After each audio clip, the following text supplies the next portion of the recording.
Olá, muito bom dia para você. Hoje é quinta-feira, dia 6 de maio. Estamos chegando agora com o nosso SCC Meio-Dia. A gente espera que você, sua família, todos aí estejam muito bem. Convidamos para ficar com a gente até 1h15 da tarde. Eu já dou bom dia aqui para Maria Esther e para Cibele Fávero. Bom dia. Bom dia, Fernando. Bom dia, Maria. Bom dia para você. SCC Meio-Dia está só começando. Vocês ficam com a gente até 1h15 da tarde. Bom dia para todo mundo. Agora, 11h30 da manhã, mostra para mim aqui a imagem que representa a força de saudades no oeste do estado, Cibele Fávero. Está aqui um dos bebês atacados, o único que sobreviveu na tragédia, na chacina, na cidade de Saudades. Representa a força, a esperança que Saudades vai ter que ter agora para recomeçar. 1 ano e 8 meses e que já recebeu alta do hospital. Também vamos falar do autor do crime, o jovem Fabiano Kipermay. Aqui está.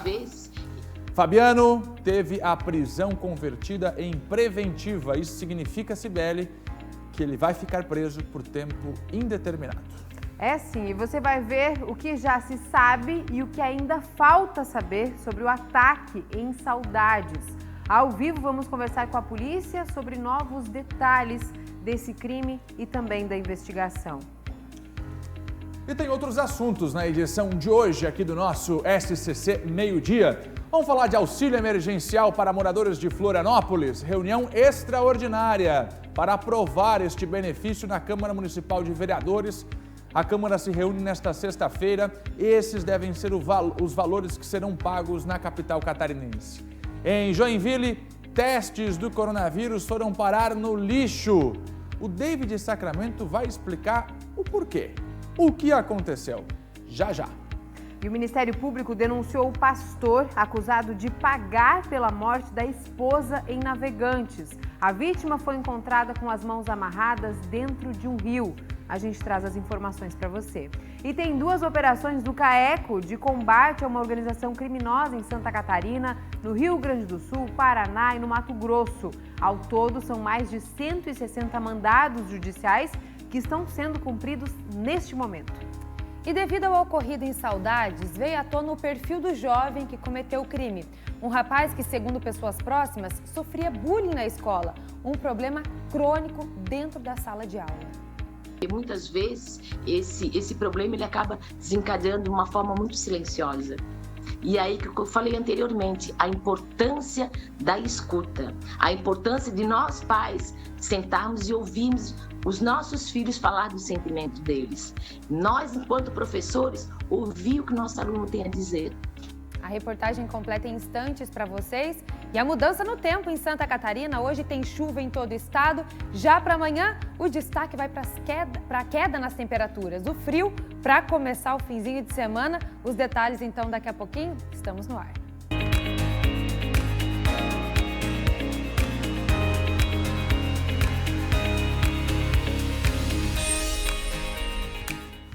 Onze da manhã, 33 minutos. Bom dia Santa Catarina. Tudo bem por aí? Eu sou Fernando Machado, com você até 1h15. Comigo estão aqui as colegas Maria Esther e Cibele Fávero. A gente espera que você esteja bem, almoçando com a sua família, reunido aí da sua família neste momento para mais um almoço. É quinta-feira e o frio chegou. Você viu como tá frio, Cibele Fávero? Mudou, né, Fernando? Bruscamente, a temperatura indicava e, de fato, hoje... Cheguei aqui na redação hoje, um cheiro de naftalina, o povo todo tirou o casaco do armário. A gente vai assim até 1h15 da tarde. Fazer o seguinte, do jeito que a gente gosta de fazer aqui, convidar você a participar. A partir de agora, estamos liberando o WhatsApp para você opinar sobre os nossos assuntos, mandar a sua opinião. Pode criticar também, não tem problema. Estamos aqui à disposição. Agora, se você tem uma reportagem, uma sugestão de reportagem aí no seu bairro, na sua cidade, fique à vontade. Estamos aqui para te atender, Cibele Fávero. É sim, Fernando. A gente já começa essa edição atualizando, né, o crime que aconteceu na cidade de Saudades, todo o luto que a cidade vive, a situação, né, que está sendo enfrentada por lá, também as investigações, o andamento dessas investigações, enfim, a atualização de tudo o que aconteceu. O Juan Todescarte e a Shaina Marcon também estão debruçados sobre esse caso, vão trazer ao longo do jornal as informações ao vivo para a gente. 11h34 da manhã, vamos então para o oeste do estado. Lá estão Shaina Marcon em um dos pontos de Saudades e Juan Todescarte. Ele está em Pinhalzinho, cidade próxima, porque o Juan vai começar a falar para a gente agora os detalhes desta investigação. Os fatos mais recentes com relação a este caso, o bebê que ganhou alta do hospital, que foi atacado, e também a prisão preventiva do jovem Fabiano Kippermay. Juan Todescati, que conversou com o promotor responsável pelas investigações e está em contato também com a Polícia Civil, atualiza para a gente agora as informações mais recentes. Já se sabe, hein, Juan, o que teria motivado essa ação do jovem e como ele planejou tudo isso? Juan, bom dia. Bom dia, Juan. Bom dia, Fernando. Bom dia, Cibele, a todos que acompanham o SCC Meio-Dia. Primeiro, nós estamos em Pinhalzinho, como você falou, fica a 10 quilômetros do município de Saudades e aqui funciona a delegacia que está apurando o caso, aqui funciona, aqui no fórum, também trabalha o promotor que está trabalhando nesse caso, então eles acabam atendendo também o município de Saudades, por isso nós viemos até aqui justamente para conversar com o Dr. Douglas De Lázari, que é o promotor do Ministério Público que tem atuado. Como você falou, ele que pediu a prisão preventiva do rapaz, que até então estava preso em flagrante. O Tribunal de Justiça de Santa Catarina acatou esse pedido de prisão preventiva e ainda continua na fase de investigação. A Polícia Civil segue trabalhando. Ontem, inclusive, outras testemunhas foram ouvidas do fato. A expectativa é também pela presença da família do autor dessa chacina na delegacia, para que eles também sejam ouvidos. A última informação que a gente tem sobre esse assunto é que eles ainda não foram ouvidos sobre a situação. E também, é claro, sobre o próprio depoimento do autor. Existe essa expectativa aí, caso ele venha a melhorar, se ele vai poder conversar com o delegado, contar o que aconteceu. Agora há pouco a gente entrevistou o promotor do Ministério Público justamente para saber essas últimas atualizações, como é que funciona o trabalho da promotoria nesse tipo de situação. Vamos ouvir o que o Dr. Douglas De Lázari tem a nos dizer. O Ministério Público iniciou a sua atuação ainda na madrugada do dia de ontem, quando fez um requerimento ao juízo da comarca de Pinhalzinho, solicitando a prisão preventiva do autuado. A partir do momento em que ele foi capturado, foi lavrado o auto de prisão em flagrante, e esse auto de prisão em flagrante precisa ser convertido em prisão preventiva ou então é concedida a liberdade provisória. Neste caso, obviamente, o Ministério Público fundamentou o seu parecer, as suas razões, e requereu então a conversão em prisão preventiva, que tem um prazo indeterminado. O objetivo é que ele permaneça preso durante a investigação e também durante o processo criminal. Pois é, depois que essa investigação é finalizada, aí sim o Ministério Público, em mãos com toda essa documentação, ele tem 5 dias para avaliar se denuncia ou não o jovem. Isso ainda não aconteceu justamente porque a investigação está em andamento. Durante esse processo de investigação, já foram apreendidos alguns objetos na casa dele, como a gente noticiou aqui no SCC Meio-Dia. Entre eles, um computador e um pendrive. Isso pode ajudar a esclarecer a motivação para o crime, mas isso vai depender, é claro, de uma perícia. O promotor explicou isso para a gente. A ideia aqui é tentar descobrir eventualmente a motivação, o que se passava na cabeça do investigado e também apurar se houve a participação de um terceiro, se alguma outra pessoa eventualmente instigou o autor dos fatos a cometer efetivamente esses delitos. Por hora não há essa informação, ele teria agido sozinho, mas nós não descartamos nenhuma possibilidade até o encerramento das investigações. Pois é, as investigações continuam, a Polícia Civil está atuando basicamente desde minutos depois do crime, já colhendo informações, colhendo depoimentos, para justamente o mais breve possível dar uma resposta a essas famílias que perderam seus entes e também a própria sociedade. Em conversa também com o promotor, ele pôde fazer uma avaliação do que já existe, por enquanto, de crime, o que ele já pode verificar que dificilmente o autor não irá responder, dificilmente será diferente do que ele já visualiza. Por essa avaliação preliminar, por essa investigação, que tipos de crimes foram cometidos pelo Fabiano na manhã de terça-feira, e é sobre isso que ele fala agora. Ainda é um pouco precoce para eu fazer a capitulação exata dos crimes praticados, mas eu posso garantir aqui, vislumbro, a prática de 5 homicídios qualificados consumados e ainda mais um homicídio qualificado tentado. Felizmente, no meio dessa tragédia, nós tivemos uma criança sobrevivente que se recuperou. E esses crimes se tornam qualificados pelas circunstâncias especiais que os revestem, a exemplo do recurso que dificultou a defesa das vítimas, eram mulheres desprevenidas, desarmadas e crianças naturalmente vulneráveis, indefesas. Também é de bom tom destacar o emprego de meio cruel, foi uma multiplicidade de golpes, uma arma branca que provocou, tem uma potencialidade lesiva muito alta. E ainda a motivação, já se vislumbra um motivo torpe, pelo menos, Aí, a partir dos dados que serão levantados, a gente vai poder desmistificar, apurar um pouco melhor. Pois é, a gente segue aqui no oeste do estado, acompanhando os desdobramentos desse trabalho de investigação, dessa tragédia que chocou o país, Voltamos ao estúdio. Obrigada, Juan, pelas informações importantes, Um quebra-cabeça que começa a ser montado agora, depois desse choque todo. É claro que a cidade continua em luto, mas a polícia tem muito trabalho pela frente para tentar entender, traçar uma linha do que aconteceu. Bom, ainda hoje, a Maria Esther, com essas informações da Polícia Civil, da promotoria que investiga o caso, vai trazer novas informações do comportamento desse jovem, o Fabiano Kippermay, e também as informações de que ele sofria bullying na escola, como isso pode estar relacionado com a chacina lá de Saudades. Assunto para daqui a pouquinho com a Maria Esther aqui no SCC Meio-Dia. Bom, e o bebê que a gente vem mostrando aqui, que tem representado a esperança, a força de Saudades, 1 aninho e 8 meses, ganhou alta da UTI, está em observação, bem verdade, no hospital, mas já saiu da UTI, ele que dos atacados foi o único a sobreviver. Aqui está.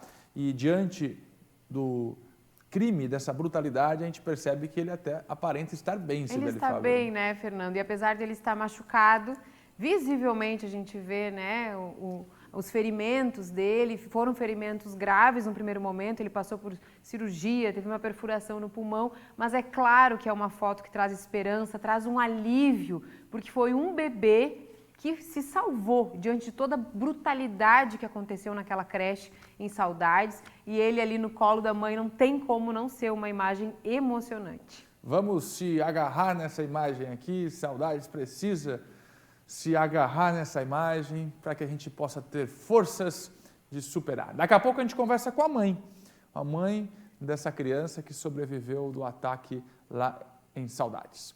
Seguimos por aqui com outras informações. 42 mandados de busca e apreensão foram expedidos pela Justiça contra a empresa Dom Parking, que administra a Zona Azul de Florianópolis. Pois é, Fernando. Foram 100 policiais civis que estão cumprindo 42 mandados de busca e apreensão expedidos em 11 municípios do estado e também do Rio Grande do Sul. As ordens judiciais são relacionadas a possíveis irregularidades no contrato e também na execução das concessões nas vagas de estacionamento rotativo.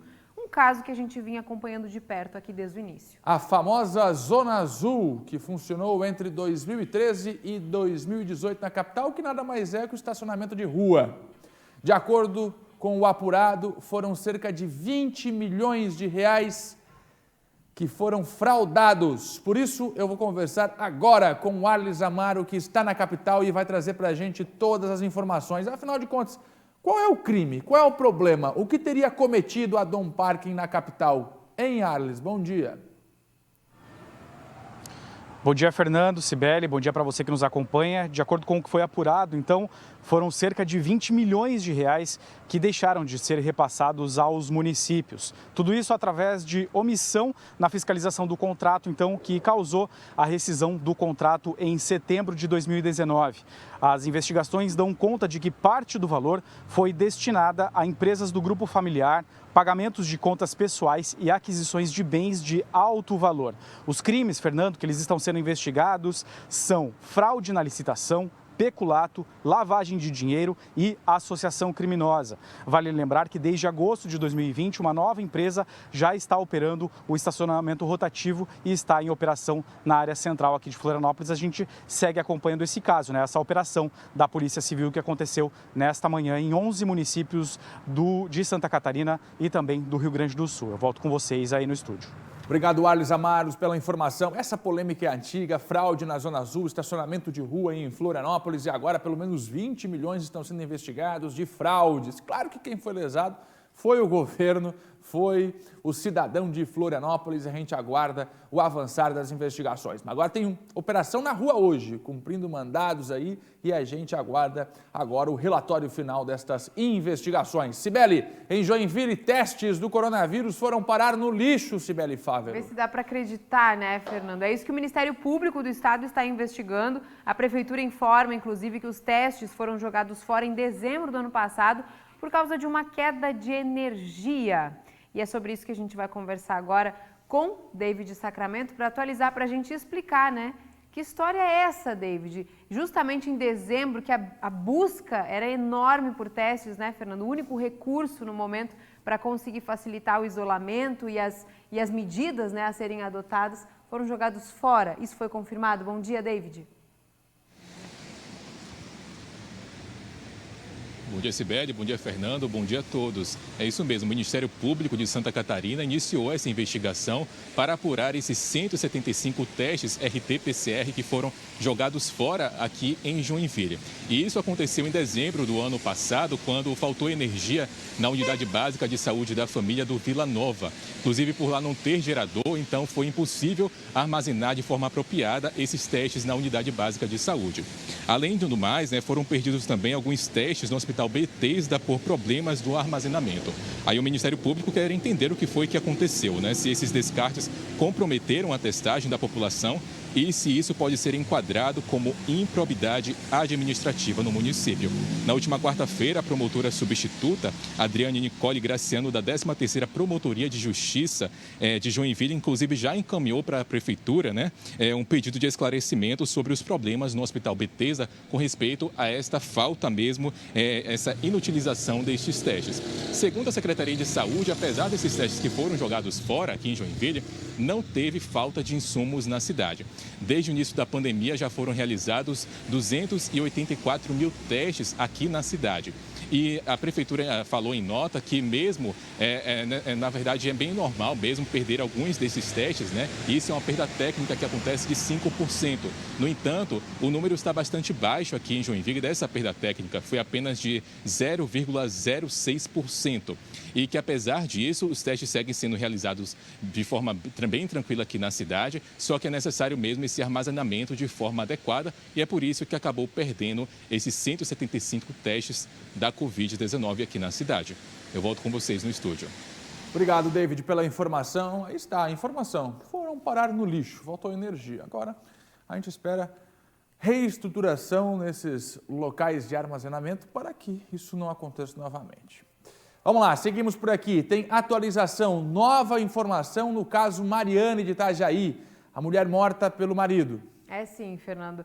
A suspeita, e agora a denúncia também da 2ª Promotoria de Justiça do Ministério Público de Santa Catarina é de que 3 pessoas são suspeitos de serem os autores. Eles foram denunciados pelo Ministério Público, que também pediu a conversão da prisão temporária dos denunciados em preventiva. A gente vai atualizar esse caso a partir de agora com a Grace Cezemel, que vai trazer para a gente as informações, inclusive quais as qualificadoras desse crime a partir de agora, Grace? Releva para a gente também, por favor, tudo o que aconteceu, esse crime bárbaro, Fernando, que aos poucos foi sendo desvendado, desde abril até agora. Bom dia, Grace. Bom dia, Sibeli, bom dia para vocês aí no estúdio, bom dia também para o pessoal de casa. Olha, foram 4 qualificadoras atribuídas ao crime: motivação torpe, execução mediante pagamento, uso de meio cruel, sem chance de defesa à vítima e também a qualificadora de feminicídio ao esposo de Mariane. Então, conforme a investigação da polícia, a motivação seria essa, do esposo de Mariane e a amante. eles já estariam junto há cerca de 4 anos e teriam planejado tudo. Por quê? Porque o pastor não queria sofrer o divórcio. Então, eles cometendo o crime, o pastor estaria livre para viver esse relacionamento. Então, essa seria uma das motivações, porque para ele o divórcio não seria algo bem visto na comunidade. Olha só essa barbaridade. Outra motivação, segundo a polícia, seria que o pastor ficando viúvo, os dois poderiam usufruir dos bens de Mariane. Então, conforme a investigação, eles planejaram tudo no mês de março, planejaram aí a morte de Mariane e pagaram a quantia de R$ 2.500 ao genro da amante do pastor e também ao sobrinho, que é um adolescente, que foram eles então que executaram o crime. Na noite do dia 8 de abril, eles foram até o local de trabalho de Mariane aqui em Itajaí. Como ela era amiga da amante do pastor, quando ela viu o carro, ela prontamente entrou no veículo e foi aí que eles começaram o ataque. A amante, o genro dela e também o sobrinho, o adolescente. Conforme a polícia, então, a Mariane foi morta com 25 golpes de facas. Depois deles terem assassinado Mariane, conforme a polícia, então, eles ainda tentaram ocultar o corpo da vítima no rio Itajaí-Açu, em Navegantes, mas no dia seguinte a polícia encontrou o corpo de Mariane. Depois que o corpo foi encontrado, o genro e também a amante do pastor, eles fugiram.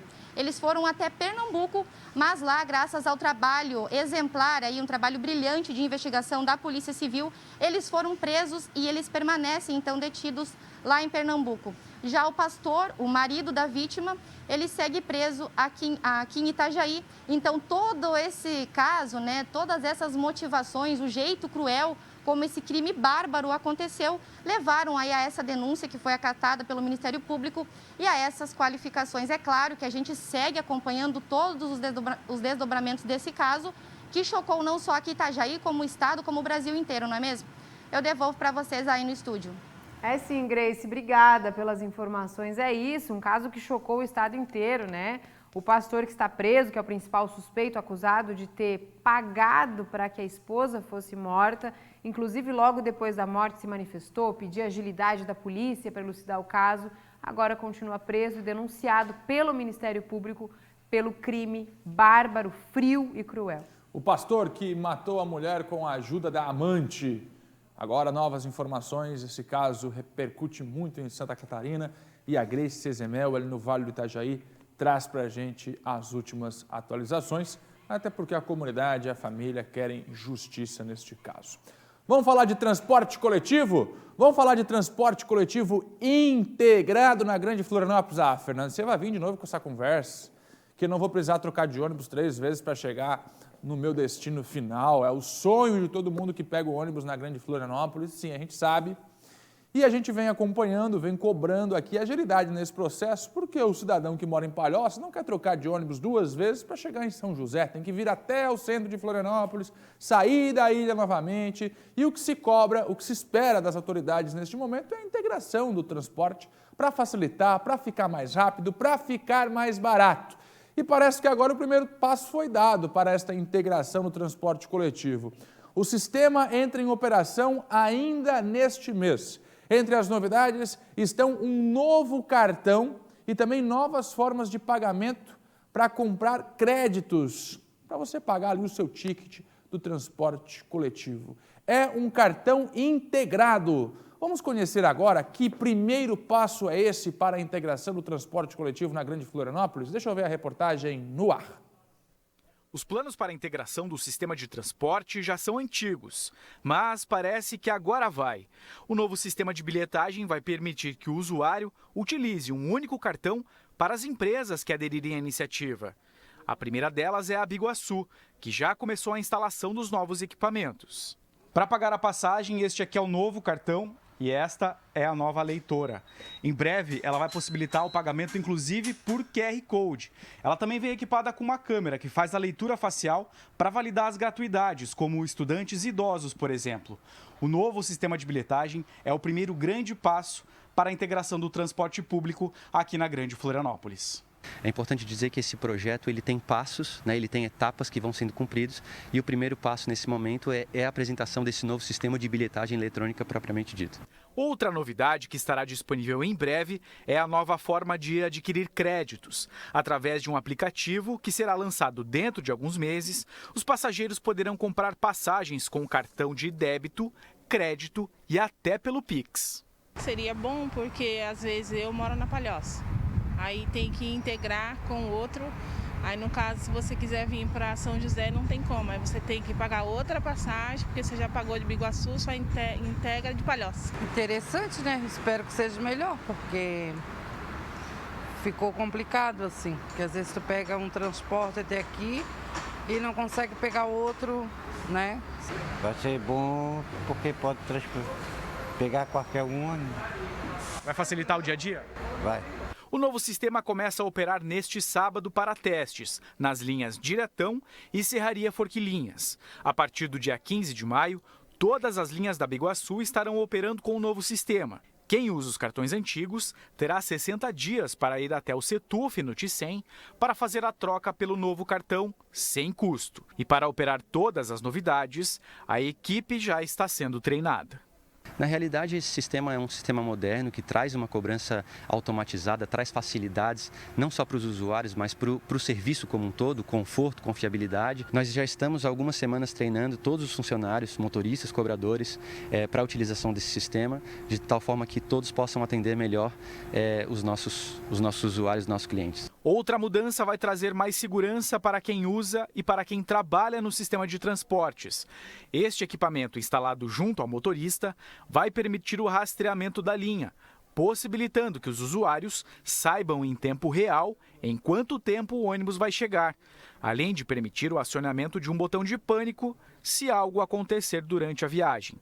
O sistema começa a ser instalado na empresa Biguaçu, mas nos próximos meses, a Jotur e a Santa Terezinha também devem aderir ao novo sistema. Essa é uma iniciativa das próprias empresas. Na realidade, isso faz parte de uma apresentação de uma modernidade, né, de benefícios, de vantagens para os nossos usuários, né?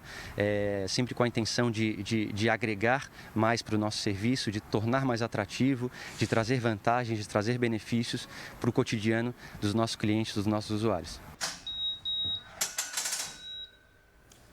Quem depende do transporte coletivo está aí empolgado, porque a gente já mostrou aqui.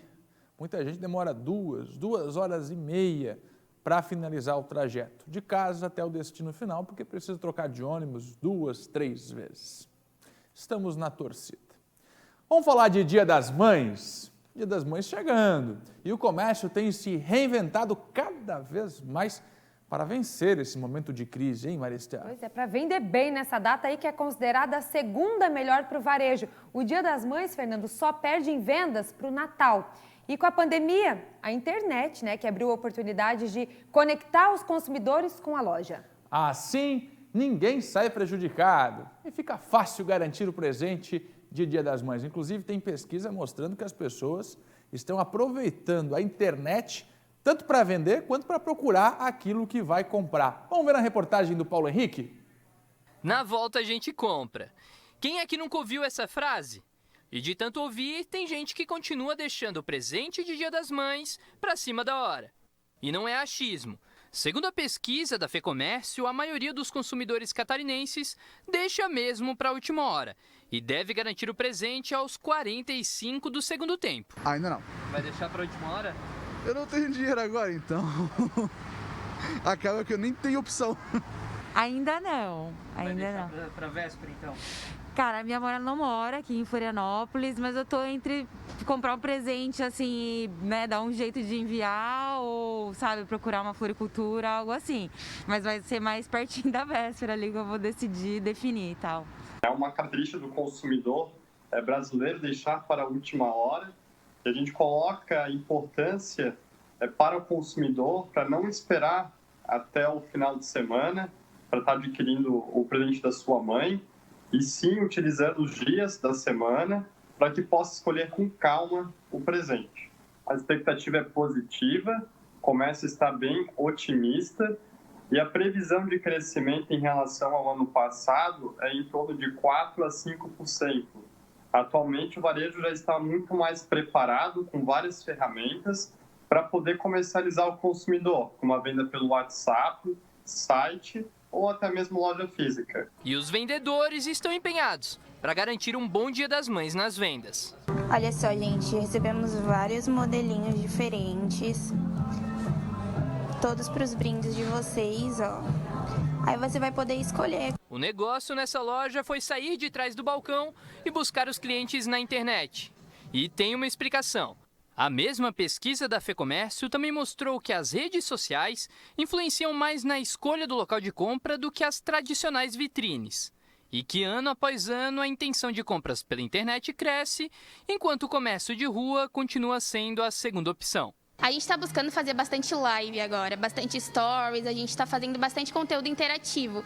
Como a gente também funciona com delivery, então o pessoal que tem medo ainda de sair de casa por conta da pandemia, a gente está dando um jeito de fazer com que eles ainda se sintam confortáveis em estar comprando, né? A gente deixa disponível o nosso WhatsApp da loja e também nos stories se o pessoal quiser, filmei um óculos, eu gostaria desse óculos como presente. Então elas respondem e a gente entra em contato com o nosso motoboy, ele vai estar levando até elas. A gente sempre faz um mimozinho, uma cartinha também para elas se sentirem como se estivesse na loja, né? Para não perder um pouco da essência, assim, de estar comprando pela internet. Acontece que muitos consumidores estão com receio de frequentar e sair de seus ambientes de casa, e o que a gente vê que é plausível pelo momento, né? Todos estão se cuidando. Então, o varejo está buscando formas de estar próximo ao consumidor e dando opções para que ele possa encontrar um melhor caminho e concretizar a sua compra. Em 2021, o gasto médio no Dia das Mães em Santa Catarina vai girar em torno de R$ 160. Notícia boa para o comerciante, já que o valor corresponde a um aumento de 11% em relação ao ano passado. Sim, esse ano está melhor as vendas comparadas ao ano passado. A gente fez esse comparativo ainda no início do mês. E ano passado também a gente já tinha feito isso em relação à pandemia. Tem sido um ano que está vendendo mais, por incrível que pareça, do que os anos anteriores. O pessoal pensar que, vamos aproveitar, sabe? A gente não sabe o dia de amanhã, então vamos presentear a família. Às vezes o pessoal não consegue estar junto dos familiares. Está aproveitando essa oportunidade para estar dando de presente, para estar reunindo a família de certo modo. Então, acaba sendo uma temporada convidativa, né? Então, funciona. Outros segmentos, como o segmento de vestuário, o segmento de turismo, acabou tendo uma queda. E alguns ainda não conseguiram se estabilizar. No início da pandemia, se pegar a competição, pelo fato do consumidor não estar saindo de casa, não estar saindo para nenhum tipo de entretenimento, isso fez com que esses segmentos tiveram queda. Então, acredito que nesse ano já vai existir uma recuperação em relação ao ano passado. E tu, já comprou presente para tua mãe? Não, mas eu vou comprar. Já estou planejando, mãe. Eu vou dar um presente bem lindo. Esse assunto do presente do Dia das Mães sempre dá o que falar, né, Fernando? Inclusive, é o tema da Tarde Nossa de hoje. A gente quer perguntar para as mães o seguinte: o que você, mãe, não quer ganhar nessa data? O que essa tartaruga está fazendo ali? Esse aí é o delay, Fernando. É a nossa tartaruga que entra às vezes quando a gente tem um atraso na resposta dos participantes. O que você está fazendo aí, delay? Hoje não atrasou nada aqui por enquanto. Não, tá tudo em dia, tá tudo Bota o delay de novo, tempo. ficou tão bonitinho o delay. Não pode? Não pode botar, tira o delay, Junei, tira. Eu gostei do delay. Então, Fernando, eu separei alguns memes de presente das mães, né, que a gente vai mostrar no programa para vocês já irem entrando no clima de hoje. E esse aqui é o primeiro. Me aparece uma tartaruga na tela. Vai, levei minha mãe numa loja e falei, escolhe um presente de Dia das Mães. Ela escolheu, eu disse, na volta a gente compra. Vinguei a minha infância, né? Toma! Que mais? Vamos ver o próximo meme aí do Dia das Mães, que nós separamos para mostrar para vocês na Tarde Nossa de hoje. Porque a semana inteira tá especial do Dia das Mães, né? A Semana das Mães aqui. Aí o segundo é o seguinte, me deu panela de presente do Dia das Mães, eu só queria um acessório. Não, gente, vamos combinar. Panela ninguém merece, né? Coisa pra casa não se dá no Dia das Mães. Não vai dar um tapete. Ou complementa o presente, então, para ajudar o comércio aí. Isso. Quer dar um micro-ondas? Então dá um brinco e um micro-ondas. Que daí é o presente pra casa e o pra mãe, né? A gente sabe que a mãe acaba usando mais a panela às vezes, né? Se é aquela mãe que gosta de ficar na cozinha, mas ninguém merece. Eu já dei uma um tábua acessóriozinho de cortar é melhor, né, gente? Eu já dei uma tábua de cortar carne uma vez pra minha mãe. Nossa, se a dona Diná não deve ter gostado. Mas agora tá ganhando presente, de verdade. Vamos ver, tem mais? Tem mais uma imagem. Feliz Dia das Mães! Agora vai lavar a louça. Ai, que pecado. Pecado, né, gente? Mas é bem assim. No Dia das Mães, vê se ajuda em casa também, né? Não vai dar um presentinho pra mãe, depois botar ela pra cozinhar, lavar a louça.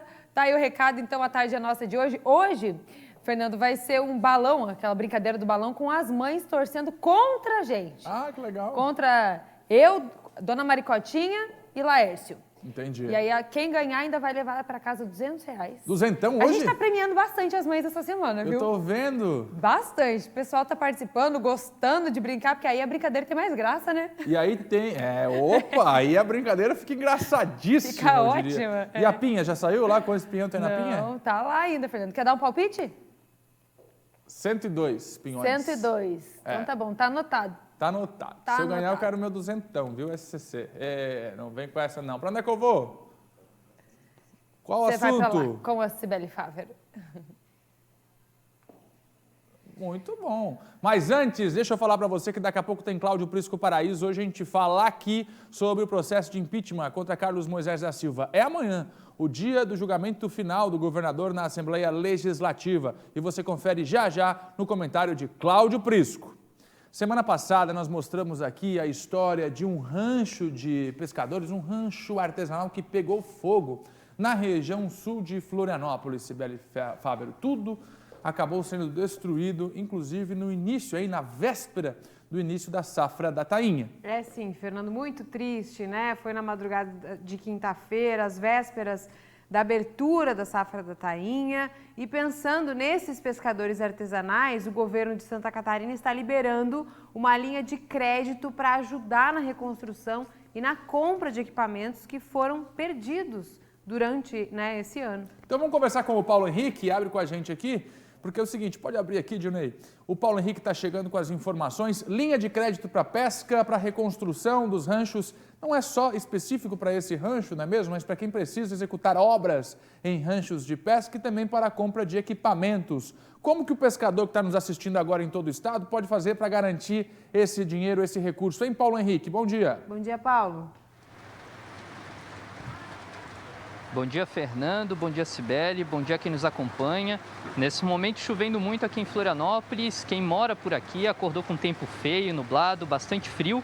Mas esse frio é notícia boa para os pescadores, né? Porque com a chegada do frio chegam também os peixes aqui no litoral. E tem mais notícia boa para os pescadores. O governo do estado de Santa Catarina está criando um financiamento de até R$50 mil para pescadores artesanais que tiveram prejuízos esse ano, perderam equipamentos ou embarcações devido a acidentes.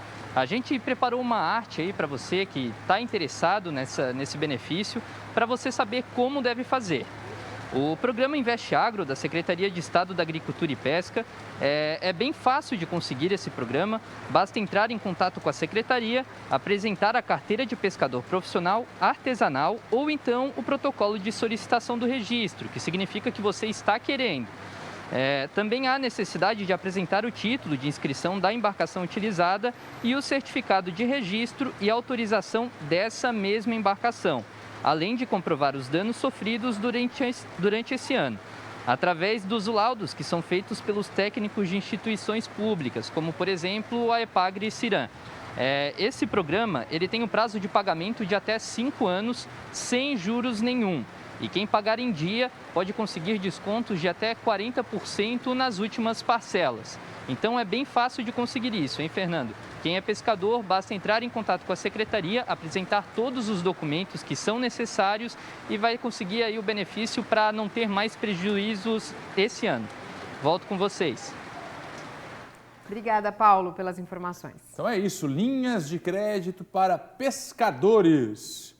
Vai beneficiar esse rancho do sul de Florianópolis, mas também outras estruturas de pesca por todo o estado, até porque a safra da tainha está só começando, abriu agora no início de maio, tem pelo menos mais 3 meses aí para os pescadores artesanais, depois vem o de anilha e, por fim, a pesca industrial da tainha. Benefício para você, pescador. Vem comigo, vamos falar de auxílio emergencial. Opa, se é dinheiro, eu vou até aumentar o volume da televisão, segura aí.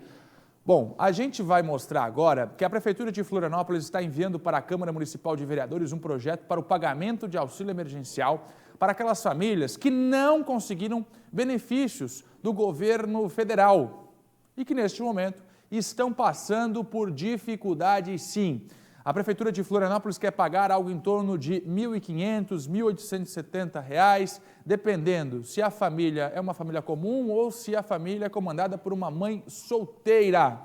Nós vamos entender este assunto agora aqui no SCC Meio Dia, porque é o seguinte, a proposta será votada de maneira extraordinária na Câmara de Vereadores nesta sexta-feira. Os vereadores vão se reunir de forma extraordinária para decidir se vai ter auxílio emergencial ou não em Florianópolis. Você confere agora na reportagem. A ideia do auxílio municipal emergencial é atender em duas modalidades com valores diferentes. A primeira, para famílias em geral, o valor será de R$ 1.500 em 5 parcelas de R$ 300. A segunda modalidade, para famílias de mães solteiras, onde a mulher é a provedora, o valor será de R$ 1.875, divididos em parcelas de R$ 375. O projeto vai ser enviado para a Câmara de Vereadores. A nossa expectativa é que a Câmara Municipal possa aprovar em até 2 semanas. Nós encaminhamos o projeto em regime de urgência. Nós já alinhamos com a instituição financeira que vai fazer esse pagamento, que é a Caixa. E se aprovado na Câmara em 2 semanas, até o final de maio, a gente já tem a condição de organizar o início do pagamento da primeira parcela.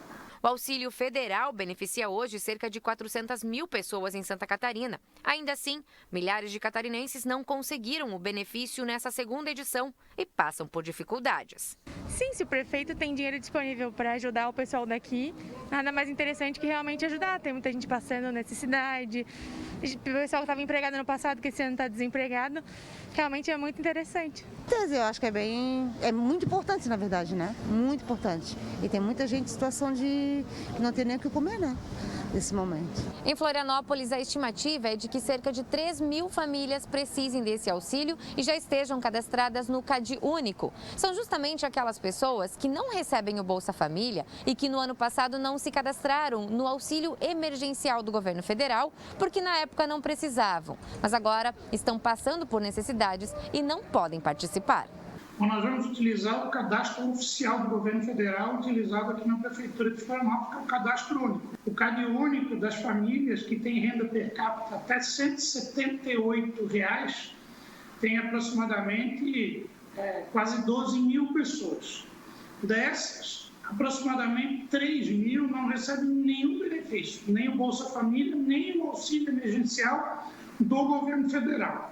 Então, por 5 meses, a Prefeitura vai realizar esse pagamento do auxílio municipal emergencial, na expectativa de poder dar uma condição mínima para essas famílias. Essa ajuda virá de recursos próprios da Prefeitura de Florianópolis, que está com as contas em dia. 12:12. Pois é. Será? Deixa eu mostrar para você aqui o valor que a Prefeitura pretende pagar para essas famílias. Gente, vale reforçar que é para famílias que não recebem nenhum benefício. Governo federal, governo do estado, não estão em programas sociais como Bolsa Família. Em Florianópolis, algo em torno de 3 mil famílias. Aí, se é uma família comum, a ideia é pagar R$ 1.500 em 5 parcelas, com isso R$ 300 por mês. Fernando, aqui em casa, a minha família é o seguinte, a minha mãe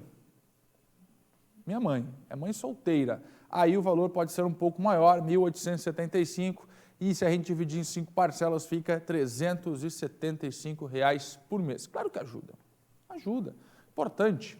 Agora, é importante também destacar uma das poucas cidades no Brasil que vai conseguir pagar o auxílio emergencial por conta, viu? Agora, depende da aprovação na Câmara Municipal de Vereadores. Amanhã, o vereador-presidente da Câmara, Roberto Captume, já chamou uma reunião extraordinária, vota às 14h. Os detalhes estão lá na coluna do Fernando Machado, no scc10.com.br. Neste momento, eu aproveito aqui para cobrar também um auxílio emergencial por parte do governo do estado. Na última conversa que tive aqui com o Rogério Macanhão, secretário de Estado da Fazenda, já seria apresentado o projeto nos próximos dias. A gente está aguardando. Outro ponto importante, quem vai receber? Quantos? O auxílio emergencial por parte do governo do estado, que está sendo planejado, mas até agora não saiu. Uma pessoa morreu e outras 2 ficaram feridas em um grave acidente na noite desta quarta-feira.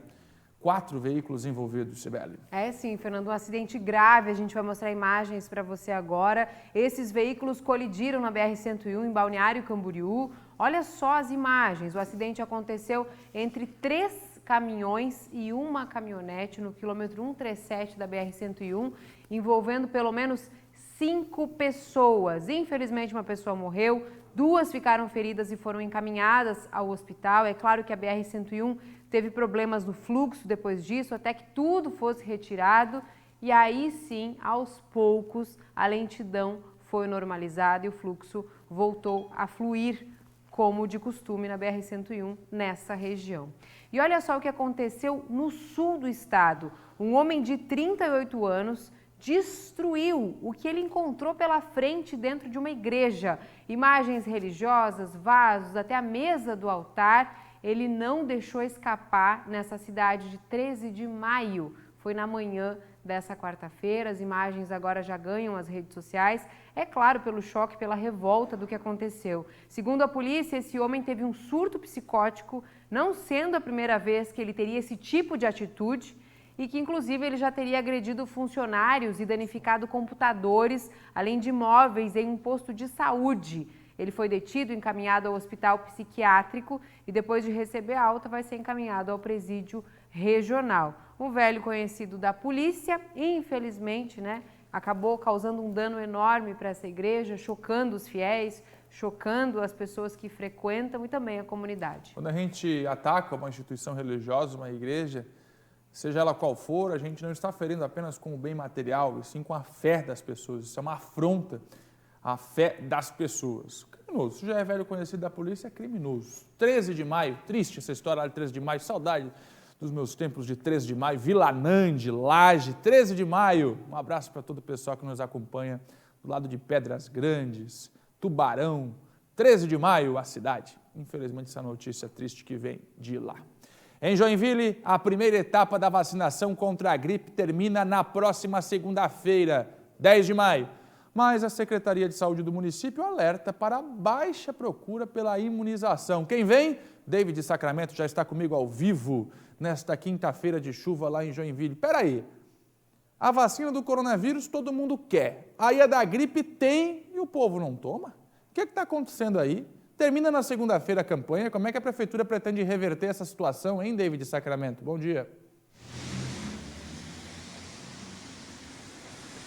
Bom dia, Fernando. É isso mesmo. Há poucos dias de terminar a primeira etapa de vacinação da campanha da gripe aqui em Joinville, a Secretaria de Saúde tem alertado aí para a baixa procura de pessoas nos postos de saúde. Até a próxima segunda-feira, no dia 10 de maio, estava previsto vacinar cerca de 63 mil pessoas aqui em Joinville. No entanto, falta vacinar ainda mais de 40 mil pessoas na cidade.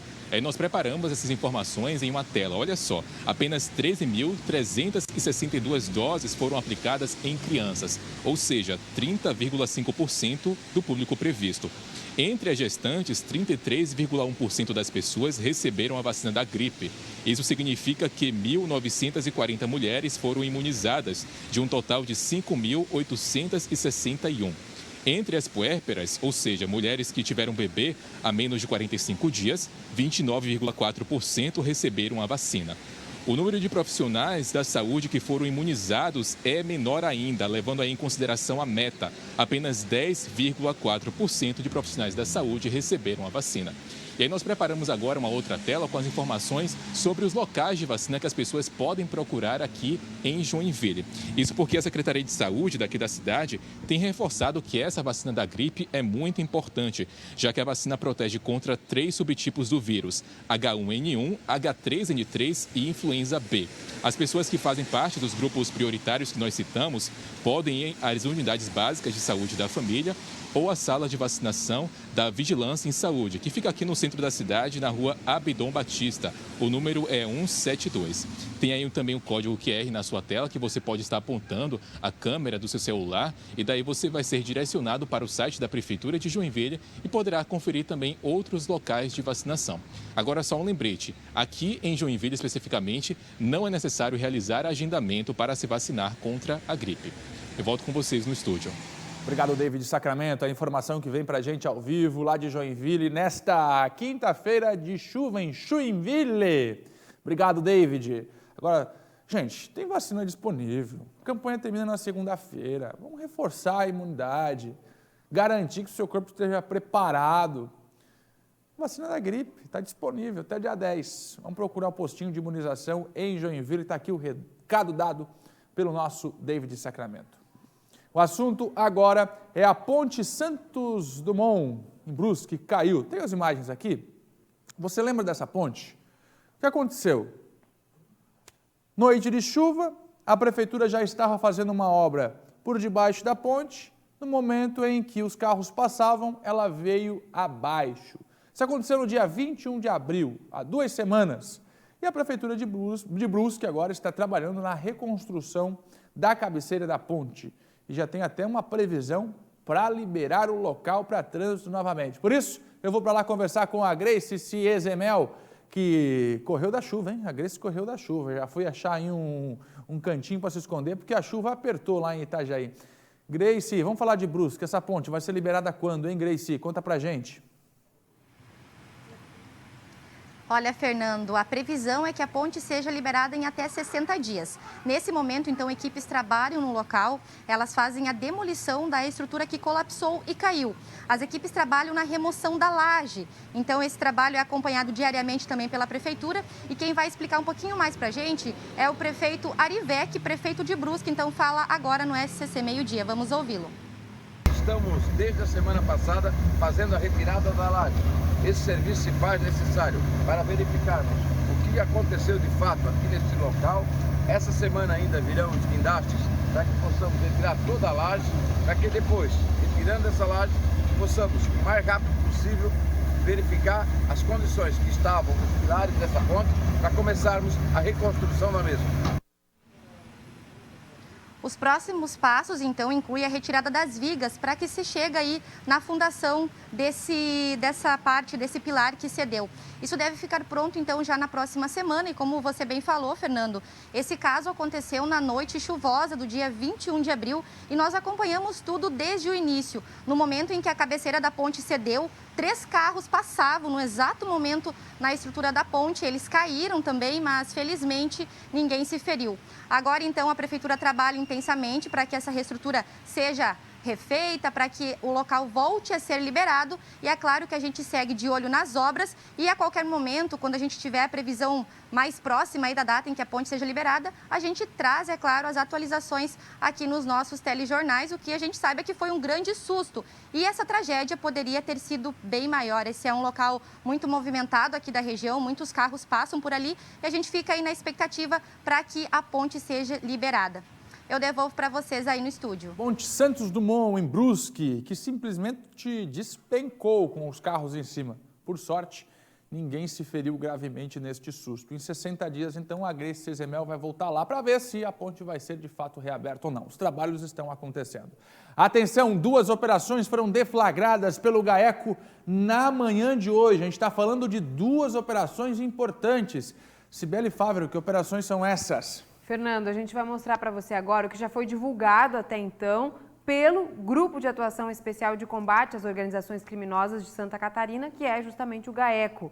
Foi desencadeada essa sequência de operações que acontecem no mesmo momento em Santa Catarina e em outras cidades. É a Operação Alvorada e a Operação Ouro Negro, cumprindo 164 mandados, sendo 116 de busca e apreensão e 48 de prisão temporária. E também a indisponibilidade de bens, ou seja, o sequestro de bens desses acusados no valor de mais de R$1.600.000. A Conexão Alvorada combate uma organização criminosa responsável pelo tráfico interestadual de drogas no sul do país. E a Operação Ouro Negro combate a importação irregular de pneus estrangeiros no Brasil. Elas acontecem nesse momento, os mandados estão sendo cumpridos agora. As investigações começaram em 2019 e o coordenador-geral do GAECO, Alexandre Reinaldo de Oliveira Graziotin, fala sobre as ações. Olha só.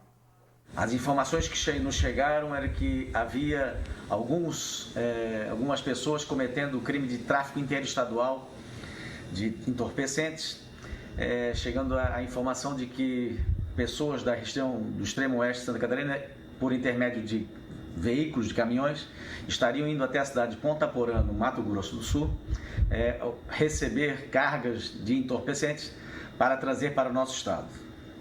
No decorrer da investigação, verificou-se que pequena parte da substância ficava no nosso estado e a grande maioria iria para o Rio Grande do Sul, para atender à demanda de uma facção criminosa daquele estado. É um grande esquema, né? Tanto o dos pneus como dessa facção criminosa que está sendo investigada, essa organização criminosa que atua não só em Santa Catarina, mas em outras regiões do Brasil. Então, por isso, esses mandados estão sendo cumpridos hoje. Polícia nas ruas, GAECO, Polícia Civil, também Polícia Militar.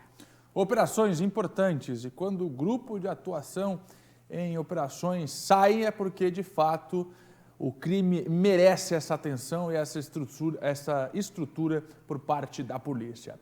Vamos de informação com você? Até 1h15 a gente está contigo, desejando a todos um bom almoço, uma ótima tarde de quinta-feira.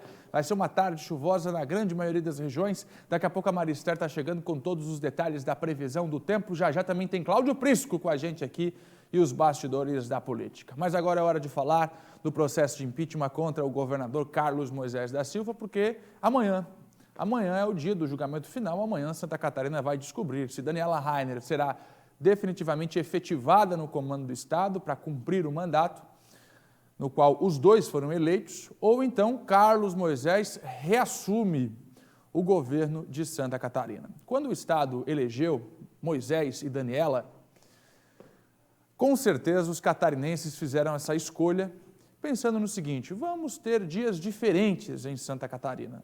O Estado vinha sendo administrado nos últimos 16 anos por um mesmo grupo político. Santa Catarina fez uma escolha para tentar algo diferente. Agora, o que ninguém imaginava é que seriam dias muito turbulentos na política catarinense. Carlos Moisés da Silva, que já chegou a ser afastado no primeiro processo de impeachment, voltou ao cargo e agora responde no caso dos respiradores. Amanhã, 10 julgadores, 5 desembargadores e 5 deputados estaduais vão decidir se Carlos Moisés teve ou não responsabilidade na compra dos respiradores, na compra fraudulenta, e vão decidir quem é que comanda o governo de Santa Catarina. Reportagem no ar. Carlos Moisés carrega uma marca histórica desde que assumiu o governo de Santa Catarina em 2019. 8 pedidos de impeachment em menos de 3 anos de mandato. 6 acabaram arquivados. Um, que tratava da equiparação salarial dos procuradores do Estado, já foi votado e concluído com a absolvição do governador. Mas ainda tem um processo que pode mudar o rumo dessa história. O 8º pedido de impeachment sobre o caso dos respiradores deverá ser votado amanhã. Até aqui, um caminho tortuoso já foi percorrido pelo governador, que segue afastado do cargo. Em outubro de 2020, Moisés foi afastado pela primeira vez, para ser investigado sobre o envolvimento no caso da equiparação salarial dos procuradores do Estado. A alegação na época era de que ele teria concedido aumento de salário aos procuradores do Estado de forma sigilosa, numa suposta tentativa de impedir que os órgãos de controle pudessem fiscalizar. O julgamento deste processo aconteceu em 27 de novembro do ano passado, quando Carlos Moisés foi absolvido da denúncia e retornou ao cargo imediatamente. Nesse meio tempo, ele respondia também ao processo referente à compra dos 200 respiradores, pagos antecipadamente no valor de 33 milhões de reais. Compra feita sem licitação e ainda a suposta instalação de um hospital de campanha em ações no combate à pandemia. Por causa desse processo, Carlos Moisés está afastado do cargo desde o dia 27 de março, pela segunda vez. A investigação sobre os famosos respiradores já foi arquivada pela Polícia Federal, Polícia Civil, Procuradoria-Geral da República e outros órgãos de controle, por falta de provas contra o governador. Os materiais recolhidos em uma busca e apreensão realizada na residência oficial em setembro do ano passado foram analisados.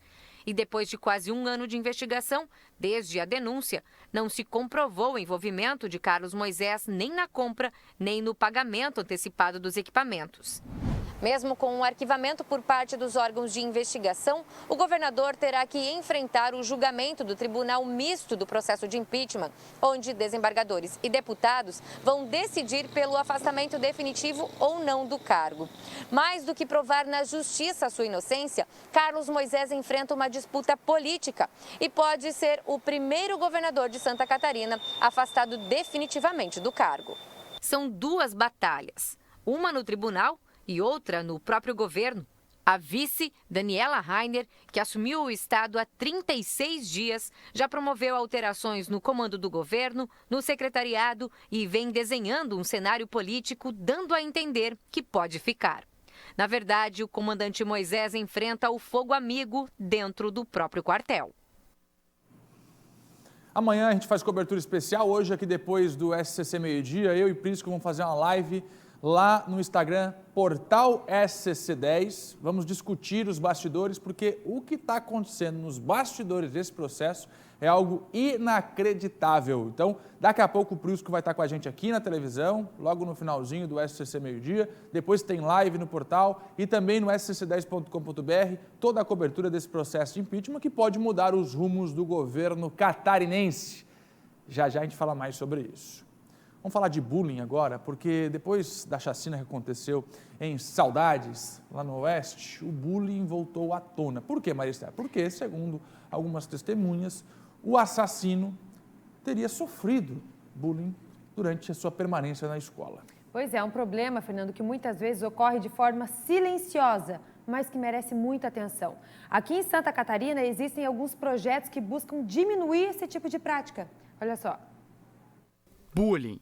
A palavra é importada do inglês. De acordo com o site do Ministério Público de Santa Catarina, são atitudes agressivas praticadas de forma repetitiva, com o intuito de humilhar ou intimidar uma ou mais pessoas. Muitas vezes a prática começa de forma inocente, uma brincadeira, mas pode causar um trauma enorme na vida de quem sofre. O bullying é cometido ou por valentões e valentonas sozinhos ou em grupo, e que faz com que essa pessoa, essa criança, esse adolescente se sinta coagido, triste, magoado, chateado e pode sim acabar em coisas muito horríveis como suicídio, como depressão. Então é importante a gente abordar esse assunto. Uma pesquisa feita pelo IBGE em 2016 trouxe números alarmantes sobre o tema aqui em Santa Catarina. 68% dos estudantes do 9º ano afirmaram que já foram vítimas de violência na escola. No levantamento foram ouvidos 3.600 alunos de 145 escolas públicas e privadas. A média de Santa Catarina superou, inclusive, a média da região sul e também do país. O tema voltou a ser discutido depois do triste episódio no município de Saudades, onde um jovem de 18 anos tirou a vida de 5 pessoas dentro de uma creche. Segundo informações do delegado responsável pelo caso, ele apresentava um comportamento problemático. Quem me relatou isso foram pessoas próximas a ele. Relatos dessas pessoas para mim. Bullying na escola,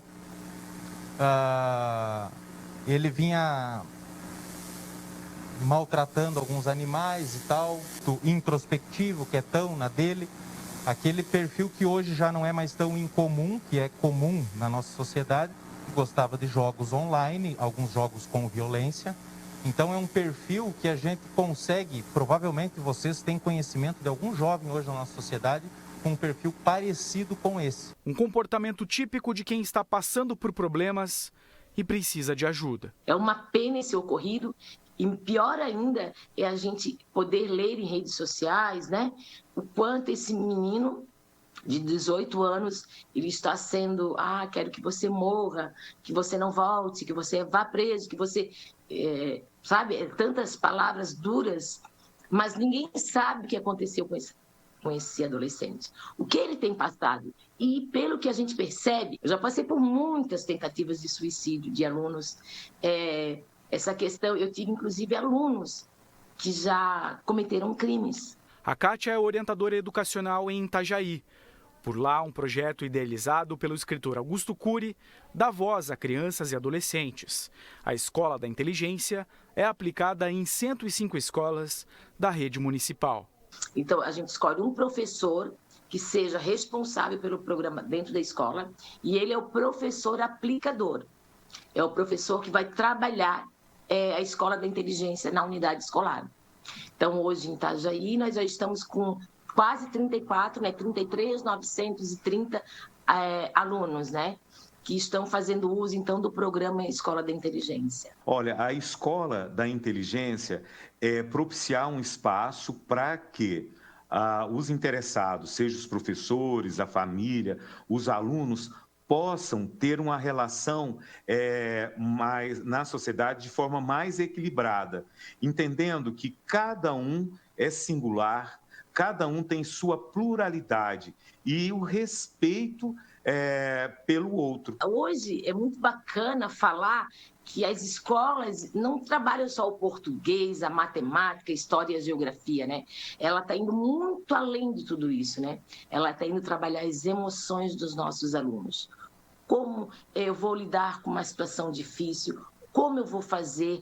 Então, a gente cria meios nesse programa, que está embutido no livro, de como botar isso para fora, de como falar das minhas emoções, como falar da minha família, como eu me porto diante do meu seio familiar. E tudo isso a gente vai resgatando dos nossos alunos, vai buscando. Neste contexto, a ponte entre a família e a escola é essencial para oferecer o melhor suporte às crianças que sofrem com problemas emocionais. É importante que os familiares estejam sempre atentos às mudanças de comportamento apresentadas em casa. Ele pode apresentar sinais em questão de ficar mais recluso, de se sentir mais deprimido, triste, ficar mais isolado, não querer mais sair. Às vezes tem alguns adolescentes que não querem mais fazer parte do momento da comunhão da janta, do almoço. Eles podem se tornar mais agressivos, com xingamentos mais ásperos, ser menos carinhosos, não querer tanto carinho, tanto contato. Mas também o oposto disso pode acontecer.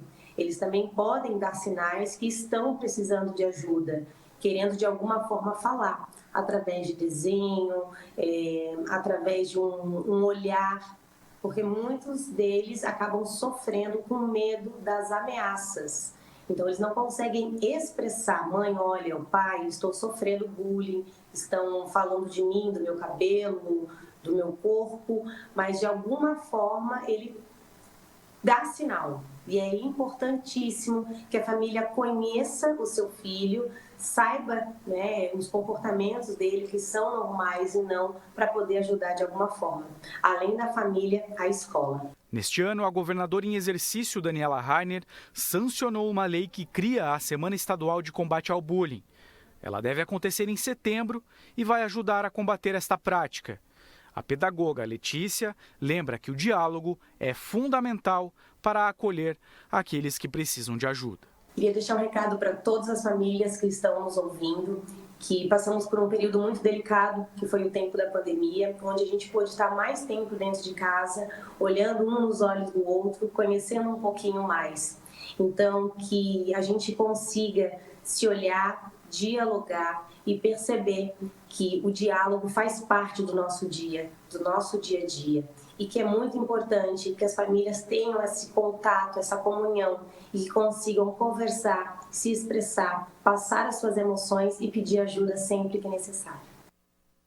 A importância, né, de tratar essa questão do bullying e que já começa dentro de casa, né, Fernanda? Aquilo que a gente falava ontem, reforçar aqui hoje a importância do diálogo, de olhar nos olhos do filho, ter essa comunicação e o quanto antes, melhor, né, Fernanda? Não deixar esse isolamento acontecer dentro de casa. Se não tiver conversa dentro de casa, a escola depois não conserta mais. Essa que é a verdade. A Cibele Fávero está aqui porque a partir de agora a gente passa a conversar com o delegado responsável pelas investigações do atentado de Saudades. Sim, Fernanda, a gente conversa agora com Ricardo Casagrande, que é delegado regional de Chapecó. Nós vamos atualizar a situação agora nesse momento para você, com a ajuda do delegado, em relação ao que já se sabe sobre o crime, o que falta ainda a polícia desvendar. A gente começa agora então essa conversa. Muito obrigada, delegado, por nos receber ao vivo aqui no SCC Meio Dia. Sabemos que o trabalho é intenso de investigação, que a polícia não parou desde o ocorrido. E eu gostaria de começar perguntando para o senhor em relação ao depoimento do acusado desses 5 assassinatos. Já se tem alguma previsão em relação a isso? Bom dia para você. Bom dia. Bom, o jovem que cometeu esse crime, ele permanece internado, né, e não há uma previsão de alta dele. Ele já foi autuado em flagrante pelo delegado da comarca de Pinhalzinho, que conduz as investigações e o inquérito policial. Agora, o que nós estamos buscando são outros elementos para a formação de uma linha do tempo, né, e para nós entendermos o que aconteceu antes do dia do crime e também para se traçar um perfil desse jovem criminoso, né. Ele encontra-se internado em razão das autolesões que ele cometeu e assim que possível, assim que ele tiver a alta hospitalar, ele vai ser ouvido nos autos do inquérito policial. Delegado, desde que vocês começaram esses trabalhos, nesse sentido de traçar uma linha tanto do perfil quanto do que aconteceu, o que a gente já tem, o que já veio à luz? Algumas informações começam a ser compartilhadas, eu gostaria de confirmar com o senhor. Por exemplo, em relação ao momento em que o Fabiano cometeu esses crimes, seria no intervalo do trabalho dele? Isso a polícia já apurou? Sim, ele já havia deixado, ele tinha trabalhado naquele dia, ele havia deixado o trabalho, já havia estado em sua residência e após ele saiu, direcionando-se aí ao estabelecimento de ensino onde ele cometeu o crime, né? Todos os elementos agora estão sendo colhidos, as provas testemunhais, e elas vão ser confrontadas com as provas que nós estamos podendo extrair dos objetos que foram apreendidos e dos equipamentos que foram apreendidos na casa do autor desse crime.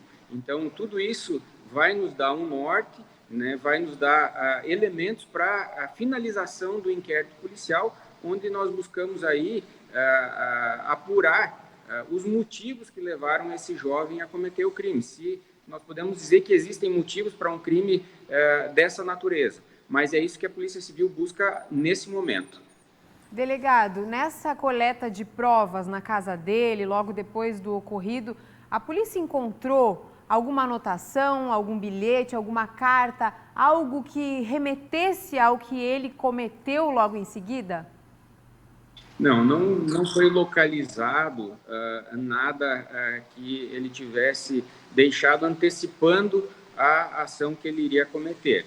Como eu disse, nós buscamos e fizemos a apreensão de tudo que era de interesse para o inquérito policial, para a Polícia Civil, e a partir de agora, então, estão sendo analisados né, esses objetos, esses equipamentos que foram prontamente entregues pelos familiares desse jovem, né, e conjuntamente com isso, a tomada de depoimentos, que nos dá uma noção de como era o dia a dia desse jovem. Por quê? Porque agora se busca, o delegado que está conduzindo diretamente a investigação, ele busca a oitiva de pessoas próximas a esse jovem, né, e que nos deem aí mais elementos do que aconteceu antes do dia do crime e que nos possa aí trazer, como eu disse antes, elementos que nos tragam a motivação desse jovem para cometer um ato dessa natureza.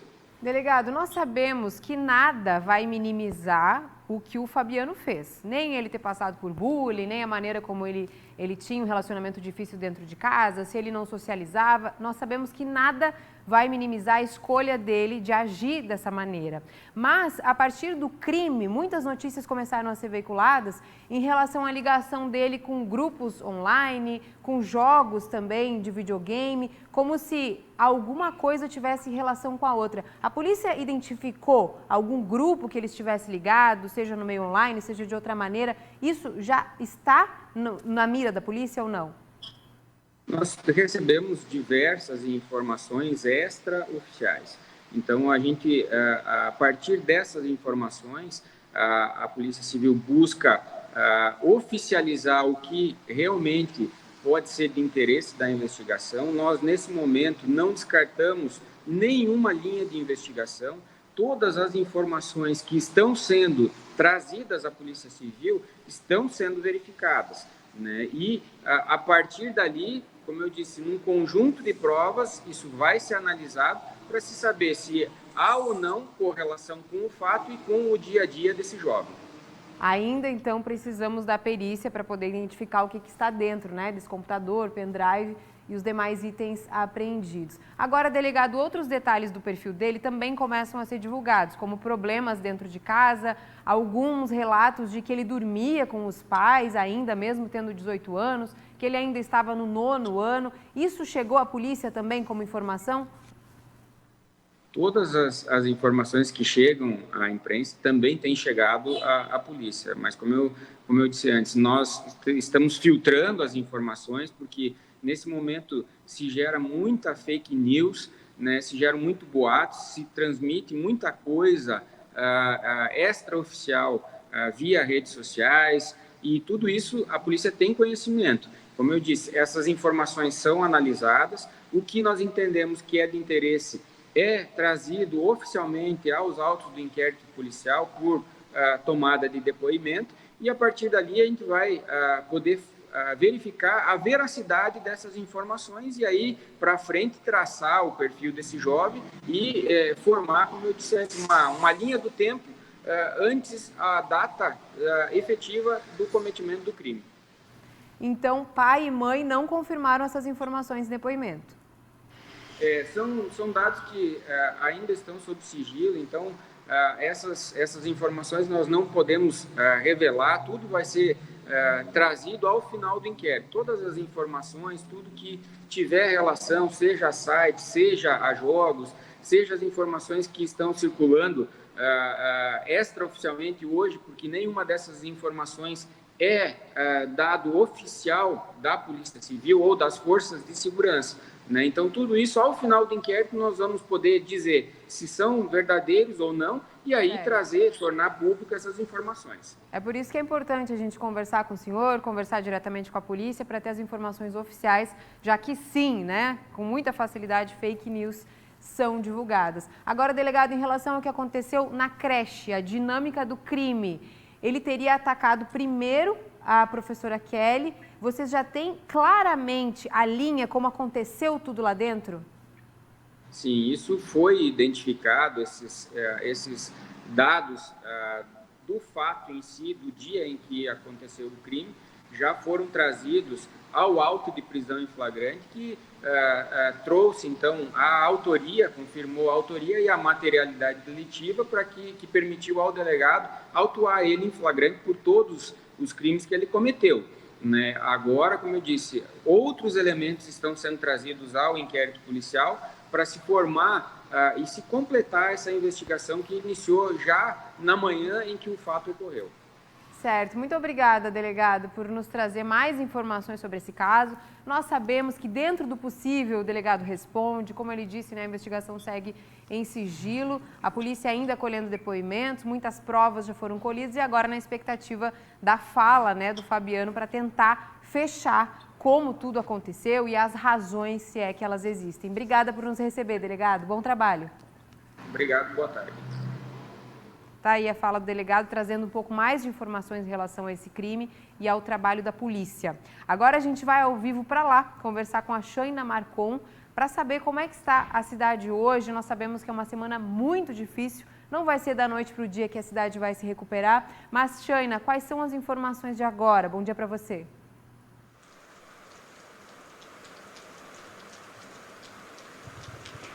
Bom dia, Cibele. Bom dia a todos. Olha, a cidade começa a retomar aos poucos a rotina, né?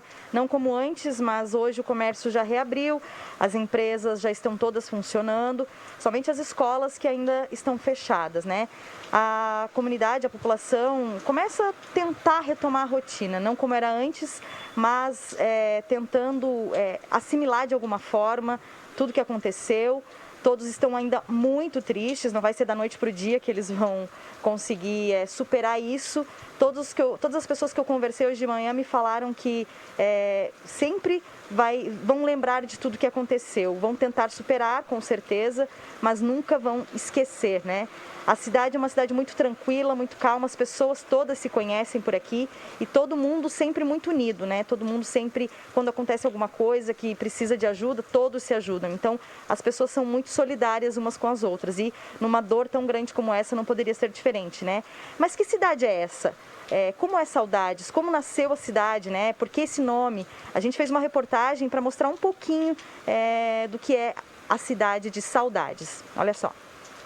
Saudades, um pequeno município que fica no oeste de Santa Catarina, a 70 quilômetros de Chapecó. Os dados do último censo de 2019 apontam que a cidade tem 9.810 habitantes, e desses, cerca de 90% descendentes de alemães. Foi colonizada em 1931 com a primeira leva de imigrantes alemães vindos do Rio Grande do Sul e pertencia ao distrito de Chapecó. Em 1961 foi emancipada e se tornou município. O nome Saudades teve origem com a chegada dos primeiros colonizadores. Acontece que em 1928 vieram os agrimensores de Palmitos para cá para lotear aqui a vila e lotear a colônia também, que era tudo mato. E eles tinham por princípio ficar 2 semanas no mato, aí 1 semana em casa com a família. Não tinha férias de fim de ano, era cada 14 dias 1 semana. E quando chegaram aqui, nos primeiros dias que estavam aqui, começou a chuvarada, e o rio encheu, eles não conseguiram voltar. Tiveram que ficar 2 meses sem ver a família. Aí começaram a sentir saudades da família, que morava em Palmitos, aí surgiu o nome Saudades. Seu Arno tem 83 anos e foi prefeito da cidade entre 1972 e 2000. E as iniciativas dele, mesmo antes de ser prefeito, contribuíram para o desenvolvimento da cidade. A primeira coisa que eu fiz foi criar uma cooperativa de crédito, sistema alemão, que tinha em São Carlos, tinha em Verão Soares, tinha 40 filiais assentadas em Porto Alegre. Essa depois, com a reforma bancária, no tempo dos militares, eles desapareceram, né? Aí depois disso criei sindicato de trabalhadores rurais, aí criei a cooperativa e depois a cooperativa de eletrificação rural. Aí eu já era prefeito, quando criei a cooperativa de eletrificação rural. A economia é baseada na agricultura, pecuária e indústria. Aqui sempre tem emprego, que gera renda e qualidade de vida. A cidade tem um índice de criminalidade praticamente zero. Para se ter uma ideia, nos últimos 10 anos foram registrados apenas 7 homicídios por aqui. As maiores tragédias sempre foram grandes enchentes, nos anos 80, 90 e a última em 2015. Todo mundo é unido, todo mundo fala com todo mundo se conhece, se precisa de ajuda, todo mundo é unido para se ajudar também. É uma cidade muito respeitosa e muito unida. Eu nasci em Saudades e sempre morei em Saudades, só fiquei fora um período para estudar. Mas eu amo Saudades, eu gosto de viver aqui, porque o nosso povo é muito trabalhador, né? Um povo honesto, muito amigo, muito acolhedor, né? E a nossa torcida é que, apesar de tudo que aconteceu, né, como sempre, o povo que é unido, trabalhador, como a gente ouviu agora, consiga se reerguer. É claro, isso nunca vai ser esquecido, mas que com o tempo a cidade consiga voltar, a comunidade consiga voltar o mais possível, né, da normalidade, consiga tocar a vida, que nada parecido com isso volte a acontecer na cidade. 8:01, daqui a pouco tem Prisco com a política. Agora a gente fala de um novo ponto de imunização para pedestres, que está funcionando a partir de hoje em Florianópolis. É sim, o Arlis Amaro vai trazer para a gente agora as informações e já vai atualizar também aqui, né, sobre a capital, hein, Arlis? Bom dia. É sim, Sibeli. Bom dia para você. Este é o novo ponto de vacinação que começou a operar a partir de hoje. Fica aqui no antigo aeroporto, onde já funciona, né, a vacinação drive-thru do lado de fora. E aqui esse novo espaço, então, passa a atender aí quem já está no seu na sua faixa etária, né, para tomar a vacina. Esse ponto está funcionando entre 9 horas da manhã e 4 horas da tarde. E hoje é a vez dos idosos de 60 anos ou mais, nascidos nos meses de junho, julho e agosto. Então, rapidamente aqui eles fazem o cadastro. A gente está vendo aí que o movimento está bem tranquilo agora, horário do almoço. Faz o cadastro ali rapidinho e aqui existem 6 guichês de atendimento que aplicam, então, a vacina da Pfizer. Inclusive, ontem o Brasil recebeu mais 629 mil novas doses, chegaram por volta das 9 horas da noite no aeroporto de Viracopos, em Campinas, e devem ser distribuídas aí as vacinas da Pfizer para os municípios. A gente aproveita então agora para atualizar o cronograma de vacinação aqui da capital. Então, hoje, idosos com 60 anos ou mais, nascidos em junho, julho e agosto, além aqui do antigo aeroporto, também estão sendo aplicadas as vacinas no Floripa Shopping, no Centro de Eventos da UFSC, na Beira-Mar Continental e também no Centro de Eventos Luiz Henrique da Silveira, no bairro de Canasvieiras. Amanhã, sexta-feira, é a vez ainda dos idosos com 60 anos ou mais, mas aí os nascidos em setembro, outubro, novembro e dezembro, os locais são os mesmos. Nestes pontos aqui também, eles estão vacinando os profissionais da saúde que têm 18 anos ou mais e basta chegar aqui e apresentar o seu comprovante, né, de vínculo com o sistema de saúde e pode também receber as doses. Hoje também começou aqui na capital a vacinação para as comorbidades. Então, atenção para a vacinação das comorbidades. Os portadores de síndrome de Down, eles vão ser imunizados na APAI. Os pacientes de doença renal crônica vão ser vacinados nos locais onde fazem a diálise e gestantes e puérperas vão ser vacinados no SEAD da UFSC entre 7h30 da manhã e 6h30 da tarde, lá na Rua Dom Joaquim, número 757, no centro. Esse é o cronograma para hoje e para amanhã aqui na capital. Sibeli, volto contigo. Sibeli já foi, mas deixa que eu pego aqui. Obrigado, viu, Arles Amaro? Informação. Então, a partir de hoje, um novo ponto de imunização lá no aeroporto antigo para pedestres. Agora a gente vai falar de política, o Cláudio Prisco já está aqui, vamos à primeira tela, vamos entrar no assunto, processo de impeachment contra Carlos Moisés. Amanhã é o julgamento final. 5 desembargadores e 5 deputados estaduais vão definir se Daniela fica ou se Moisés retorna a Prisco. Boa tarde. Boa tarde, Fernando. Exatamente, tia Cris, podemos fechar. Aí está a sequência dos desembargadores e desembargadoras que amanhã se manifestarão na sessão prevista para as 9 da manhã, que deve se estender até altas horas da noite. A primeira aqui à esquerda, a desembargadora Rosane Portela Wolff. Ela é a relatora. Pois bem, como é que votaram os 5 desembargadores, ok? Os 5 desembargadores, quando do afastamento? Votaram pela saída de Carlos Moisés. Mas ali era a admissibilidade. Uma coisa é afastar para investigar.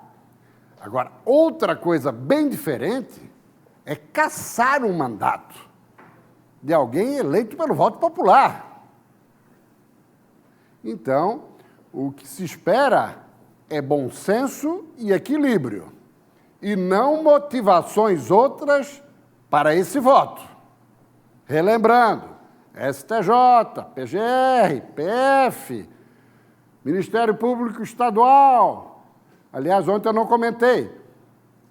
A procuradora relatora foi contra a homologação do arquivamento do inquérito de Carlos Moisés nos respiradores, assim como havia deliberado o coordenador do GAEC e o Procurador-Geral de Justiça, Fernando da Silva Comim. Mas não houve decisão. Houve pedido de vista. E tem outros 2 procuradores para votar. Mas o Ministério Público Estadual já havia se manifestado, assim como o Tribunal de Contas também. Então, são 5 organismos do judiciário e de controle. Isso tem que ser levado em conta. E essas decisões do PGR, da PGR e do STJ são posteriores aos votos dos 5 magistrados pelo afastamento. Essa que é a grande realidade.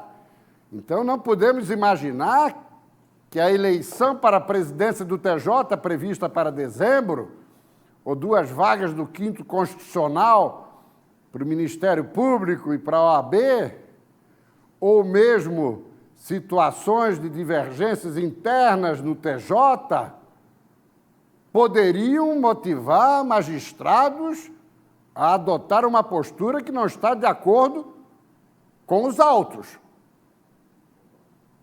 Que isso fique bem claro. Vamos lá, meu caro Fernando. Os próximos 5. Agora os deputados. E aí aqui sim o jogo pode ser um pouco mais previsível, por isso, que as articulações estão em torno deles. Exatamente. O último lá, o notório, Laércio Schuster, evidentemente que vai votar pela cassação de Carlos Moisés. Ele está fazendo trabalho político, ele não está como magistrado, evidentemente. Os outros 4, as informações que chegam é de que efetivamente vão preservar seus posicionamentos. Ou seja, contra a cassação, porque já foram contra o afastamento de Carlos Moisés. Até porque, como eu disse, depois disso, outras decisões surgiram lá de Brasília em particular. Se os 4 primeiros ratificarem a posição anterior, já está salvo Carlos Moisés. Porque para cassá-lo há necessidade de 7 votos. Se os 5 desembargadores repetirem os votos, assim como Laércio, dá 6, que foi o placar da admissibilidade. Mas para afastar, bastam 6. Para cassar, há necessidade de um 7º voto. Mas, depois que tivemos o Sargento Lima salvando Daniela Rainer e impedindo que Júlio Garcia virasse governador, depois que tivemos Schuster provocando o segundo afastamento de Carlos Moisés, tudo é possível. Tudo pode acontecer. Evidentemente, tudo é possível. Mas pelos movimentos, e falamos isso ontem aqui, Fernando, pelos movimentos de Daniela, seus mentores e tudo mais, está muito claro que não há segurança do 7º e decisivo voto. Fato. Ok? Vamos lá. Por que Ricardo Hessler, próxima tela, por que Ricardo Hessler e Ricardo Lewandowski entram nesse contexto? 2 Ricardos da magistratura. O da esquerda, Hessler, presidente do TJ, e também quem pilota o Tribunal Especial de Julgamento, convocado por ele para amanhã às 9. E por que o Ricardo Lewandowski? Sim, porque ele é o relator da tal reclamação, que comentamos aqui, do deputado Laércio Schuster, que não é da acusação, é um julgador, mas está atuando como acusação fosse, porque ele quer o adiamento, prova que não contam com o 7º voto, que é o adiamento, porque Hessler não atendeu o seu pedido de que Carlos Moisés prestasse depoimento além do testemunho de outras figuras arroladas na acusação, mas a acusação ficou na sua, aceitou a decisão de Hessler. Laércio não, foi o Supremo. Ao natural, tem o menor cabimento o adiamento por parte do Supremo, até porque Laércio não é parte diretamente no processo, ele é julgador. Se fosse acusação, vá lá, mas mesmo assim, não cumpriu o prazo, nem no mérito entrou Ricardo Hessler, ele não cumpriu o prazo, algo elementar, básico. Mas, de Ricardo Lewandowski, o Brasil e Santa Catarina podem esperar qualquer coisa. Então, hoje à tarde, hoje à noite, se não, amanhã começa o julgamento às 9 da matina. E também com relação a Ricardo Hessler, porque ontem Ivan Nats ingressou com a transferência de julgamento, como já havia feito da vez passada. E, evidentemente, que isso vai ser denegado, também porque ele não faz parte. Ele nem do Tribunal Especial de Julgamento, ele não o integra. Por que está tomando essa iniciativa? Mais uma demonstração de que não contam com os votos para a cassação do titular, governador afastado, Carlos Moisés. Vamos fechar então, Príncipe, porque teve votação importante em Brasília, importante e polêmica, hein, Príncipe? Pois olha, a CCJ ontem fez uma votação de um projeto de lei que ampliava o leque dos crimes de responsabilidade a serem imputados a ministros do Supremo Tribunal Federal, principalmente quando eles viessem a avançar sobre as atribuições do Congresso Nacional. Aí tivemos uma votação na CCJ. 33 a 32. Rachou a Comissão de Constituição e Justiça. 33 contra esse projeto e 32 a favor. Desses 32, 33, nós estamos falando de 65. 3 catarinenses no colegiado. Os 2 do PSL, Daniel Freitas e Caroline Detoni, votaram a favor. Darcy de Matos, do PSD, lá do norte do estado, Joinville, votou contra. Hoje pela manhã já me mandou um WhatsApp. Veja bem, não tinha que ser projeto de lei, tinha que ser emenda constitucional. O próprio Supremo montou um inquérito ilegal e imoral e até hoje está funcionando. Então, isso é um detalhe. Daí, Darcy de Matos também colocou outra questão, qual seja, o momento está muito conturbado no Brasil, temos que parar com essa polarização, porque ela atrapalha, a polarização atrapalha muito. Pois muito bem, o que ocorreu? Por isso, ele teria votado contra. Polarização atrapalha. Ok. Quer dizer, o Supremo pode investir contra o governo, impedindo até que nomeie integrantes do primeiro escalão. Ele pode tirar da União a responsabilidade do comando da pandemia, entrega para governadores e prefeitos. Isso tudo pode. Tudo contra o presidente e o governo pode. Agora, tudo da oposição contra o presidente também pode. Criar uma maluca de uma CPI da Covid-19 que está rolando no Senado. Isso tudo pode.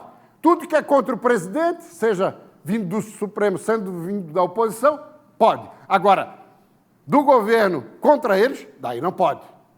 Deputado Darcy de Matos, o seu voto teria virado o jogo, teria sido aprovado o projeto de lei. É preciso conter o avanço descontrolado, autoritário, arbitrário dos ministros do Supremo Tribunal Federal. O senhor deu um péssimo voto, representou muito mal a sociedade catarinense. Deputado Darcy de Matos. Próximo telão. E aí nós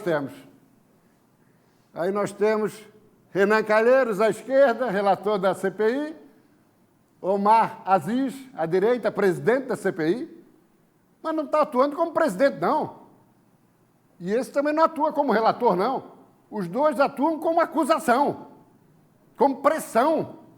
Eles estão atuando para tentar arrancar alguma coisa dos depoentes para emparedar o presidente da República ou o seu governo. É de uma parcialidade fantástica. Ao centro, Marcelo Queiroga, né? Queiroga. Que é o ministro da Saúde, presidente da Sociedade Brasileira de Cardiologia. Não é um pé rapado. E mesmo que se fosse, merecia respeito ao ser inquirido, e não da maneira que os dois o fizeram. Aziz e Renan, os dois estão mais sujos do que pau de galinheiro. Calhordas, canalhas, não valem nada. Os dois cheios de processo, de denúncias, de investigação na justiça, e se julgam no direito de emparedar um depoente, querendo forçá-lo a dizer alguma coisa que comprometa o presidente, ou o seu governo, ou seja, é uma CPI que virou um teatro e um circo para criar algum fato, mesmo que não seja para levar ao impeachment do presidente, mas seja para vulnerabilizá-lo. E é verdade, Fernando, ontem o presidente deu uma manifestação de 30 minutos no Palácio do Planalto, falou um monte de bobagens, um monte de asneiras, mas a grande verdade é o seguinte, ele está acuado, claro que está, porque é todo mundo em cima dele. Então falou lá que o vírus pode ter vindo de laboratório, da China, Eu não sou muito afeito a teorias da conspiração, pode até ter sido mesmo, mas um presidente da República não diz isso e não diz outras coisas. Mas a verdade é a seguinte, a classe política, boa parte dela, e da mídia estão querendo realmente derrubar o presidente.